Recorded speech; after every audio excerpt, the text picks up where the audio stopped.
Hello students, ठीक है। चलो कॉम्प्लेक्स नंबर को आगे काउंट करते हैं। नेक्स्ट टॉपिक हम कॉम्प्लेक्स नंबर के 5th लेक्चर है। अब नेक्स्ट लास्ट लेक्चर हमने कंजुगेट किया था, conjugate of a complex number. Next we discuss about the modulus of a complex number. अब मॉडुलस क्या होता है, ज्योमेट्रिकली इसको पहले समझते हैं। अगर हमें किसी ऑर्डर प्लेन के अंदर एक कॉम्प्लेक्स नंबर को पता है, कॉम्प्लेक्स नंबर है तो z x plus iota y है। अगर ऑर्डर प्लेन को करते हैं तो z complex number is treated as a point, यानी कि पॉइंट की तरह ट्रीट करते हैं इसको। अगर प्लेन पे ड्रॉ करना है, इसको प्रेजेंट करना है तो इसे किससे करेंगे, ऑर्डर प्लेन पे। ये ओरिजिन है तो कोई भी पॉइंट होगा तो यहाँ पे ऑर्डर प्लेन पे कहीं सपोज कोई पॉइंट यहाँ पे x y, z complex number clear, x plus iota y जिसको हम रिप्रेजेंट करते हैं ऑर्डर प्लेन में x, y से। रियल और ये रियल एक्सिस है, ठीक है, और ये कौन सा एक्सिस है, इसका इमेजिनरी एक्सिस है।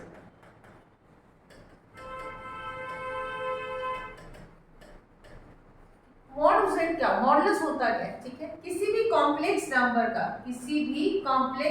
का ओरिजिन से जो डिस्टेंस है, किसी भी कॉम्प्लेक्स नंबर का ओरिजिन से जो डिस्टेंस है, that is called the modulus of a complex number. Clear है। तो इसको रिप्रेजेंट किससे करते हैं, मॉडुलस ऑफ z। किससे रिप्रेजेंट करते हैं, modulus of z। Modulus of z क्या होता है, किसी भी कॉम्प्लेक्स नंबर का ओरिजिन से जो डिस्टेंस है, that is called the modulus. इसका आएगा, देखो इस कॉम्प्लेक्स नंबर का मॉडुलस कितना आएगा, डिस्टेंस फार्मूला x माइनस 0 का square plus y minus 0, distance formula apply किया तो मॉडुलस z किसके इक्वल आ गया, x square plus y square. Clear है। And what is x, x क्या है हमारे पास, रियल पार्ट ऑफ z का square. And what is y, y क्या हमारे पास इमेजिनरी पार्ट ऑफ z का स्क्वायर। तो दैट मीन उसका रूट आएगा। क्लियर है। तो इसका मीनिंग क्या होगा कि हमारे पास किसी कॉम्प्लेक्स नंबर का मोड कैसे होता है, रियल पार्ट का स्क्वायर प्लस में इमेजिनरी पार्ट का स्क्वायर, उसका क्या आएगा, स्क्वायर रूट आ जाएगा। क्लियर। यहाँ से चलिए एग्जांपल देखते हैं। If we have z is equal to 3 minus 4 iota, 3 minus 4 iota, इसका x कितना है 3 and y किसके इक्वल है, minus 4 के इक्वल है। If you want to find the mod of z, क्या बनेगा, ठीक है, 3 को minus 4 का that is our distance from the point from the origin, तो क्या है यहाँ से रियल पार्ट का स्क्वायर प्लस इमेजिनरी पार्ट का स्क्वायर। 3 का स्क्वायर 9, इसका 16 that is root 25 क्लियर है। तो किसी भी कॉम्प्लेक्स नंबर का अगर मॉड निकालना है तो रियल पार्ट का स्क्वायर प्लस इमेजिनरी पार्ट का स्क्वायर किसके इक्वल आ जाएगा, होल रूट के इक्वल। अब एक चीज और देखो, मॉड इज ऑलवेज पॉजिटिव, ठीक है, मॉड इज ऑलवेज पॉजिटिव क्योंकि मॉड किसके इक्वल है, मॉड ऑफ z किसके इक्वल है, x square plus y square. What is x and y, x and y are the real numbers. Clear है। x and y क्या real numbers है और real numbers के squares कभी negative होते नहीं है, तो ये भी पॉजिटिव ये भी पॉजिटिव, दो पॉजिटिव नंबर्स का सम है उसका स्क्वायर रूट है। क्लियर है। दो पॉजिटिव नंबर्स का सम है उसका स्क्वायर रूट है, तो mod is always greater than equal 0। Mod हमेशा क्या होता है, पॉजिटिव होता है। मॉड कभी नेगेटिव, मॉडुलस किसी कॉम्प्लेक्स का मॉडुलस कभी नेगेटिव, क्योंकि डिस्टेंस है और डिस्टेंस भी कभी नेगेटिव नहीं होता। x square plus y square, x square positive y square positive, ये भी कितना आएगा, पॉजिटिव होगा। एक और इंपॉर्टेंट चीज कंसीडर करते हैं कि अगर दो कॉम्प्लेक्स नंबर में इक्वालिटी तो हमने की थी, इक्वालिटी का टॉपिक तो किया था कि दो कॉम्प्लेक्स नंबर इक्वल कब होते हैं, लेकिन दो कॉम्प्लेक्स नंबर इन इक्वालिटी का कोई मीनिंग नहीं होता, ठीक है। सपोज अगर हम कहते हैं कि z1 ग्रेटर देन z2 या z1 less than z2 z1 equal z2 का तो मीनिंग है, बट ये मीनिंगलेस है। ये क्या है, मीनिंगलेस, इसका कोई मीनिंग नहीं होता क्योंकि कॉम्प्लेक्स नंबर क्या है, एक ऑर्डर्ड पेयर है। दो ऑर्डर्ड पेयर इक्वल तो हो सकते हैं बट इनइक्वालिटी ग्रेटर देन या लेस देन, तो उसका कोई मीनिंग नहीं होता, ठीक है। तो ये चीज मीनिंगलेस है, इसका कोई मीनिंग नहीं है कॉम्प्लेक्स। दो कॉम्प्लेक्स नंबर में equality is important meaning, but inequality greater than या लेस देन साइन उसका कोई भी मीनिंग नहीं होता। बट ये प्रॉपर्टी जो है मॉड में तो हो सकती है, ठीक है। मॉड में तो मॉड क्या है, मॉड एक रियल नंबर आएगा, मॉड एक नंबर आएगा कि मॉड ऑफ z1 का square greater than mod 2 z2 का स्क्वायर। इसका तो मीनिंग है कि z1 का जो डिस्टेंस है ओरिजिन से वो बड़ा है किससे, z2 कॉम्प्लेक्स नंबर का ओरिजिन से डिस्टेंस है, या लेस देन या ग्रेटर देन है। क्लियर है। इस चीज का यहाँ कोई मीनिंग नहीं है। दो कॉम्प्लेक्स नंबर्स में इनइक्वालिटी का कोई मीनिंग नहीं है, बट मॉड में इसका है। क्लियर है? मॉड में लेस देन या ग्रेटर देन इक्वालिटी का मीनिंग है, बट ध्यान रखना कॉम्प्लेक्स नंबर में इक्वालिटी का कोई मीनिंग नहीं बनता। बहुत इंपॉर्टेंट चीज है, जब भी दो कॉम्प्लेक्स नंबर को कंपेयर करेंगे तो that we have comparing only their modulus, उसका मॉडुलस ओरिजिन से उसका डिस्टेंस ही कंपेयर कर सकते हैं। एक और इंटरेस्टिंग बात करते हैं इसके अंदर कि अब चलो इसको एक और चीज देखते हैं यहां से,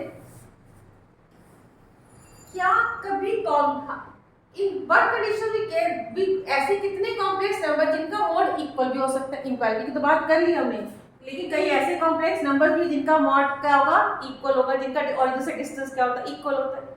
चलो अगर हम एक क्या करें, अगर हम यहाँ पे ये एक्सिस में यहाँ पे चलो ऑर्डिनेट प्लेन के अंदर एक सर्कल ड्रॉ करें, ठीक है, एक सर्कल ड्रॉ करें जिसका सेंटर क्या है, ऑरिजिन, जिसका सेंटर कहाँ पे आ रहा है, ऑरिजिन पे आ रहा है। If you draw a circle, अगर हम एक सर्कल ड्रॉ करें एक कुछ रेडियस का, कोई भी रेडियस ले सकते हैं, ठीक है, एक रेडियस ड्रॉ करें, तो इस सर्कल के ऊपर कितने पॉइंट्स हैं, दे लाइक इनफाइनाइट पॉइंट्स, ठीक है, इस सर्कल के सर्कमफ्रेंस में कितने हैं, इनफाइनाइट पॉइंट्स, इनफाइनाइट पॉइंट्स है, ठीक है, इनफाइनाइट पॉइंट्स है। तो अगर हम इसको देखें, सर्कल की डेफिनेशन क्या है, अगर सारे पॉइंट्स जितने भी इनफाइनाइट पॉइंट्स हैं उन सब का जो ओरिजिन से जो डिस्टेंस है वो किसके इक्वल होता है, फिक्स्ड होता है, रेडियस के इक्वल होता है। क्लियर है? इन सब का जो डिस्टेंस किसके इक्वल है, रेडियस के इक्वल है। क्लियर है? रेडियस होता क्या है कि उसका सेंटर से जो डिस्टेंस है वो क्या होगा, सेम रहेगा, यानी कि देयर लाइज इनफाइनाइट, हमारे पास कॉम्प्लेक्स नंबर है। क्लियर है? There lies infinite complex number है जिसका ओरिजिन से जो डिस्टेंस है वो क्या रहेगा, सेम रहता है। ठीक है ना? देयर लाइज और all this points lie on a circle. Important result है जो आप कई बार देखो यूज कर सकते हैं कि अगर हमारे पास ये देखो एक सर्कल के ऊपर देयर लाइज इनफाइनाइट पॉइंट्स है, मोड की डेफिनेशन क्या होती है, मोड क्या होता है, मोड हमारे पास होता है क्या, it is a point whose distance, mod होता है distance of the point from the origin. Clear है? तो हम बात कर रहे हैं कि क्या और भी क्या किसी दो कॉम्प्लेक्स नंबर, चार कॉम्प्लेक्स नंबर्स का मोड इक्वल हो सकता है, बिल्कुल हो सकता है। ठीक है, अगर हम एक सर्कल ड्रॉ करें, सर्कल डेफिनेशन क्या होती है, और लोकस ऑफ पॉइंट उस सबको जो डिस्टेंस इस सर्कल फ्रेंस पे जितने पॉइंट्स लाई करते हैं उस सब का जो ओरिजिन से डिस्टेंस होता है या उसका सेंटर से जो डिस्टेंस होता है, यहाँ हम सेंटर क्या ले रहे हैं, ओरिजिन ले रहे हैं। ठीक है, तो सेंटर से जो डिस्टेंस होता है वो सबका क्या होता है, सेम होता है। यानी कि अगर मैं एक सर्कल ड्रॉ कर दे जिसका सेंटर क्या हो, ओरिजिन हो, तो देयर इस सर्कल के सर्कल पर जितने इनफाइनाइट पॉइंट्स लाई करते हैं सारे पॉइंट्स के ऊपर उनका जो इन सारे जो पॉइंट्स हैं सबका जो मोड क्या होगा, इक्वल होगा। तो दैट मींस हम बहुत सारे ऐसे कॉम्प्लेक्स हैं जिनका मोड आपस में क्या हो सकता है, इक्वल हो सकता है। जैसे फॉर एग्जांपल अगर हम लेते हैं x equal to 1 plus u उठा लिया, ठीक है, इसका x भी 1 है और y भी किसके इक्वल है, 1। ठीक है, तो अब हम इसका मॉड लेते हैं, क्या आएगा, 1 का स्क्वायर, रियल पार्ट का स्क्वायर प्लस इमेजिनरी पार्ट का स्क्वायर, तो दैट इज √2। ठीक है, अगर सपोज कर मैंने z equal to 1 minus u उठा ले लिया तो क्या होगा, मॉड ऑफ z कितना आएगा, 1 का स्क्वायर प्लस इमेजिनरी पार्ट कितना है, -1 का स्क्वायर, अगेन भी है 1 प्लस 1 कितना आ जाएगा, मॉड ऑफ z किसके इक्वल आ रहा है, √2 के इक्वल आ रहा है। ठीक है, चलो अगर हम लेते हैं z equal to -1 minus a उठा, तो x कितना है, -1, y किसके इक्वल है, अगेन इट इज -1। अब इसका भी मॉड निकालेंगे तो कितना आएगा, √2 आएगा। ठीक है, तो इसका मतलब इस 3 पॉइंट डिस्कशन हमने क्या क्लियर किया कि ऐसे बहुत सारे कॉम्प्लेक्स नंबर जिनका ओरिजिन से डिस्टेंस क्या होता है, इक्वल होता है, और all this lies on a circle. ठीक है, सब क्या में लाई करते हैं, उस सर्कल पे लाई करते हैं। तो mod of z equal to अगर सपोज करो r है, इसका मतलब क्या है, वो सारे z जिनका सेंटर क्या है, ओरिजिन है, और उनका रेडियस किसके इक्वल है, r के इक्वल, तो उसका मॉडुलस होगा हमारे पास। चलो क्लियर चीज है। अब आगे इसकी कुछ प्रॉपर्टीज देखते हैं।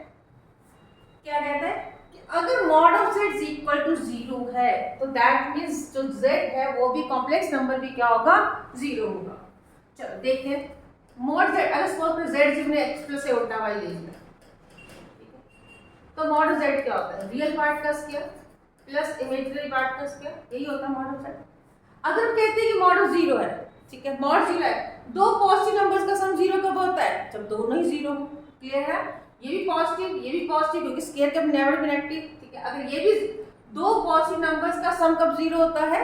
जब वो दोनों आपस में क्या हो? जीरो हो, तभी उनका सम जीरो होता है। तो अगर किसी कॉम्प्लेक्स नंबर का मोड जीरो है तो देयर इज ओनली पॉसिबिलिटी कि उसका x भी जीरो होगा और उसका y भी जीरो होगा।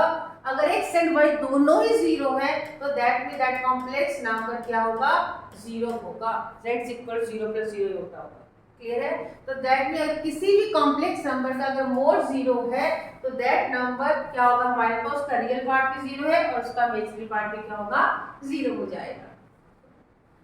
चलो नेक्स्ट टॉपिक है, ये तो अभी हमने करा कि अभी हमने किया है कि अगर हमारे पास क्या कह रहा है, किसी कॉम्प्लेक्स नंबर है हमारे पास z इक्वल, करते हैं इसको,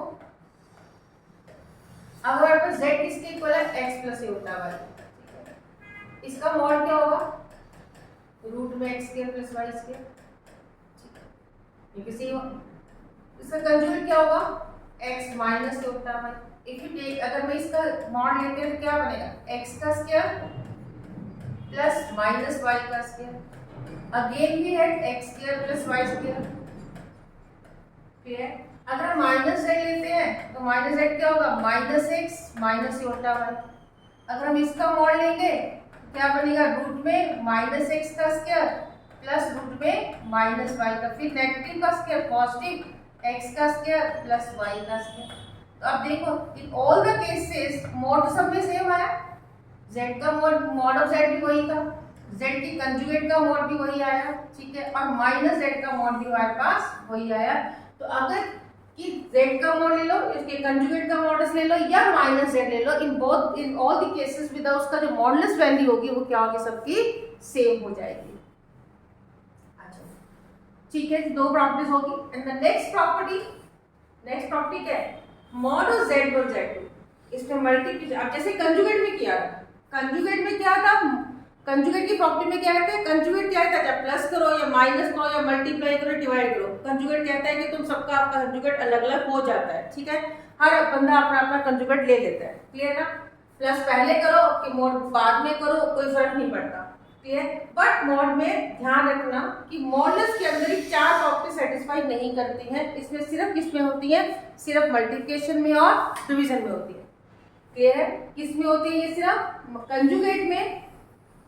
कंजुगेट में हमने प्रॉपर्टीज को डिस्कस किया था कि प्लस करके पहले प्लस करो या बाद में कंजुगेट लो, कोई फर्क नहीं पड़ता था। माइनस में यही था, मल्टीप्लिकेशन में भी था, डिवीजन में भी था। बट मॉड के केस में प्लस माइनस में नहीं होता, बिल्कुल ध्यान रखना। क्लियर है? यहाँ ये प्रॉपर्टी फॉलो सिर्फ किसमें करती है? मल्टीप्लिकेशन में और डिवीजन में। मल्टीप्लाई जो होता है उसमें पहले मल्टीप्लाई करके बाद में मॉड लो या पहले मॉड लेके बाद में मल्टीप्लाई करो, we get the same result.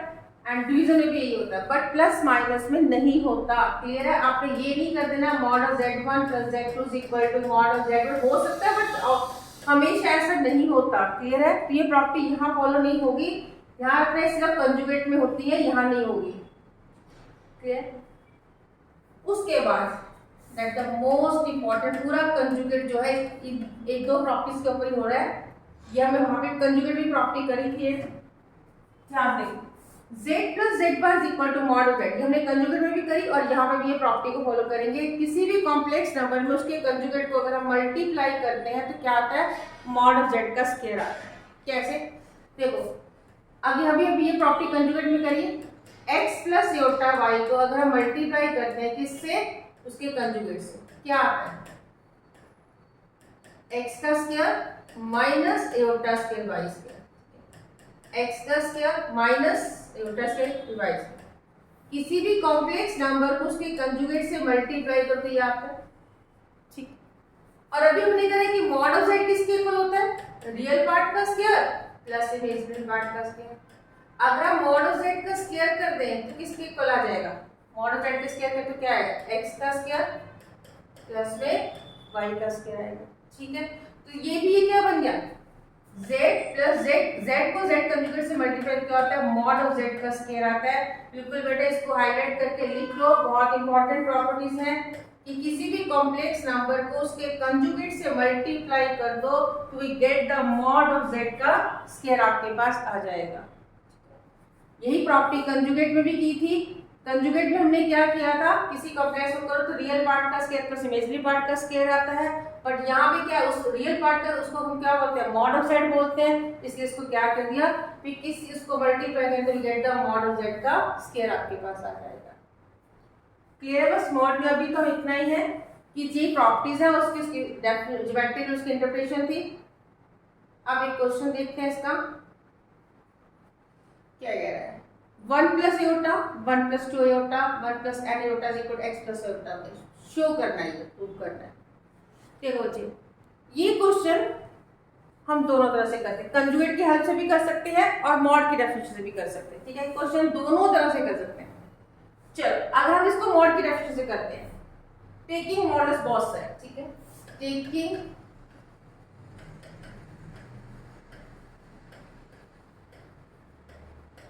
और दोनों तरफ इनका मॉड लेते हैं, क्या है मॉड ऑफ 1 प्लस एयोटा, ठीक है, 1 plus 2 iota 1 plus 3 iota 1 plus n iota is equal to x plus iota. ठीक है, अभी हमने क्या प्रॉपर्टी पढ़ी है, अभी हमने प्रॉपर्टी पढ़ी है मॉडल्स की, z1 z2 equal to mod of z1 mod of z2। ठीक है, तो ये एक्सटेंड भी हो सकती है, अगर तीन कॉम्प्लेक्स नंबर आ जाए तो तीन के लिए सेपरेट हो जाता है। ठीक है जी, तीन के लिए सेपरेट हो सकता है। भाई जितने भी मोड्स आ गए, अगर z1 z2 z3 up to zn तक आ रहा है तो सबके अलग अलग कर दो, mod of z1 mod of z2, ठीक है, mod of z3 up to कहां तक, मॉड ऑफ zn तक। तो अब हम यहाँ पे भी क्या करेंगे, क्योंकि सब मल्टीप्लाई हो रहे हैं तो हम सबका सेपरेट कर सकते हैं। 1 प्लस एयोटा का मॉड 1 प्लस 2 एयोटा का मॉड 1 प्लस 3 एयोटा का मॉड 1 प्लस n एयोटा का mod equal to x plus iota y। ठीक, और अभी हमने क्या किया, मॉड होता है किसके इक्वल है, रूट में रियल पार्ट ऑफ z का स्क्वायर प्लस में इमेजिनरी पार्ट ऑफ z का स्क्वायर। ठीक है, अब देखो यहाँ पे इसका रियल पार्ट क्या है, इसका रियल पार्ट 1 है, इमेजिनरी पार्ट भी 1 है, तो इसका क्या बनेगा 1 का स्क्वायर प्लस 1 का स्क्वायर। अब नेक्स्ट का लेते हैं, इसका रियल पार्ट क्या 1, इमेजिनरी पार्ट क्या 2 का स्क्वायर। इसका क्या बनेगा हमारे पास, रियल पार्ट 1 है 1 का स्क्वायर, इमेजिनरी पार्ट 3 है 3 का स्क्वायर। ऐसे ही लास्ट तक चलते हैं, इसका रियल पार्ट कितना है 1 का स्क्वायर और इमेजिनरी पार्ट कितना है n का square is equal to real part x का स्क्वायर इमेजिनरी पार्ट y का स्क्वायर। तो कितना आएगा इसका 1 का स्क्वायर 1 प्लस 1 √2, इसके कितना आएगा √5 √10 रूट में 1 plus n square is equal to root में x square plus y square. हो गया, बट हमें रूट नहीं चाहिए। अब रूट हटाने के लिए क्या करेंगे, साइड टर्म मल्टीप्लाई में तो क्या कर देंगे, स्केयरिंग बोथ साइड कर देंगे, स्केयरिंग बोथ साइड कर। इसका स्क्वायर कितना आएगा 2, इसका स्क्वायर 5 आया, इसका 10 आ जाएगा, तो यहाँ से क्या आएगा 1 plus n square equal to किसके इक्वल आएगा x square plus y square. यही हमने प्रूव करना था। ठीक है, इस क्वेश्चन को चाहे कंजुगेट की हेल्प से लो चाहे मॉड की, अगर कंजुगेट भी ले लो तो क्या आ जाएगा 1 माइनस एयोटा आ जाएगा। ठीक है, फिर इक्वेशन नंबर 1 को जैसे लास्ट क्वेश्चन जो हम लास्ट लेक्चर में किया था कि दोनों को इक्वेशंस को मल्टीप्लाई कर देना तब भी आंसर आ जाएगा। तो अब क्या है, आप चाहे कंजुगेट से करो चाहे इसको मॉड की प्रॉपर्टी से करो, in both the ways we get the answers, हमारे दोनों आंसर प्रूव हो जाएगा। ठीक है, चलो नेक्स्ट क्वेश्चन ट्राई करें। नेक्स्ट में कहते हैं find the modulus of a complex number. अब हमें इसका क्या निकालना है, मॉड निकालना है, किसका 1 प्लस 2 एयोटा और 1 प्लस 3 एयोटा का मॉड निकालना है। अब एक चीज ध्यान देनी इसके अंदर, अगर उसने स्टैंडर्ड फॉर्म में पूछा है तो स्टैंडर्ड फॉर्म में निकालो, अगर उसने पूछा है स्टैंडर्ड फॉर्म तो स्टैंडर्ड फॉर्म निकालो, अगर उसने सिर्फ ही मॉड पूछा है तो हमें स्टैंडर्ड फॉर्म करने की जरूरत नहीं है। क्यों, क्योंकि हमने प्रॉपर्टी करी है z1 upon z2 whole mod क्या हो जाता है z1 का मॉड अपॉन z2 का मॉड। ठीक है, यहाँ से क्लियर। तो अगर स्टैंडर्ड फॉर्म की जरूरत नहीं है तो इनके डायरेक्टली आप डायरेक्ट इसको कर लो। बहुत सारे बच्चे क्या करते हैं, पहले इसको स्टैंडर्ड फॉर्म में लाते हैं, फिर उसका बाद में मॉड लेते हैं। बट अगर हमें कोई जरूरत नहीं है, हमें सिर्फ मॉड ही निकालना है, तो हम दोनों को सेपरेट सेपरेट करके ले लेते हैं। तो 1 + 3 होता है, प्रॉपर्टी लगाई आपने, ठीक है। तो मॉड निकालते कैसे, रियल पार्ट ऑफ z का square plus imaginary part of z का स्क्वायर का होल रूट, यही होता है distance of the complex number from the origin. तो ऊपर वाले का कितना है, रियल पार्ट कितना है 1, तो 1 का स्क्वायर, इमेजिनरी पार्ट कितना है 2, 2 का स्क्वायर। डिनोमिनेटर में क्या आएगा 1 का स्क्वायर, इमेजिनरी पार्ट कितना है 3 का स्क्वायर। तो 1 + 4 1 + 9 कितना आ जाएगा √5 अपॉन में √10। इसको सॉल्व कर लो, √5 डिनोमिनेटर में √5 × √2 कैंसिल हो गया, एंड वी गेट द, इसका मॉड किसके इक्वल है, directly using the property of the modulus we get the result 1 upon में √2, इसका आंसर आ जाएगा। ठीक है जी, हो गया फिर ये। अब इसके बाद हम आगे नेक्स्ट टॉपिक नेक्स्ट लेक्चर में करेंगे। अभी तक हमने मॉड, कंजुगेट और मॉड को भी डिस्कस किया है।